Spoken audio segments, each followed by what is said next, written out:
참 재미있게도 성경에는 정말 잘 타고난, 잘 태어난 모든 조건을 다 가진 사람들이 여러 명 등장합니다. 저는 압살롬이 떠올랐습니다. 왕의 아들이었습니다. 근데 또 태어나 보니 신기하게도 그 많은 왕 중에 아버지가 다윗이었습니다. 최고로 전성기의 시절에 아버지가 다윗이다, 나는 왕족이고, 그보다 좋은 조건이 어디 있습니까? 성경은 그가 아름다움으로 크게 칭찬을 받는다, 준수한 정도가 아니라요, 아름다움으로 막 크게 칭찬을 받았대요.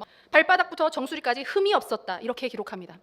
그리고 왕족이니까 왕자들은 당연히 최고의 교육을 받았습니다. 왕자들을 가르치는 사람들이 그 당대의 최고의 학자들 아니었겠습니까? 그 학자들 개인 교수로, 개인 강사로 모셔놓고 계속 배우는 거예요. 최고로 잘 배우는 거예요. 그러나 우리는 아무도 자녀의 이름을 압살롬이라고 짓지 않습니다.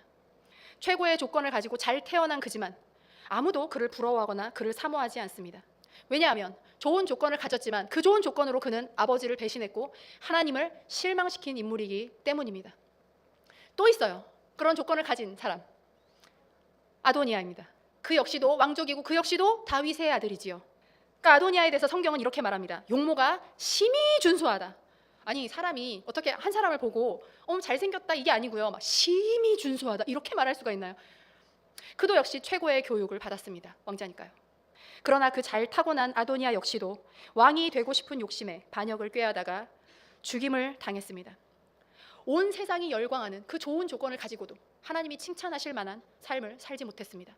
그 좋은 조건을 다 가지고도 사람들에게 본이 될 만한 삶을 살지 못했습니다. 믿음으로 구별되어 살지 못했습니다.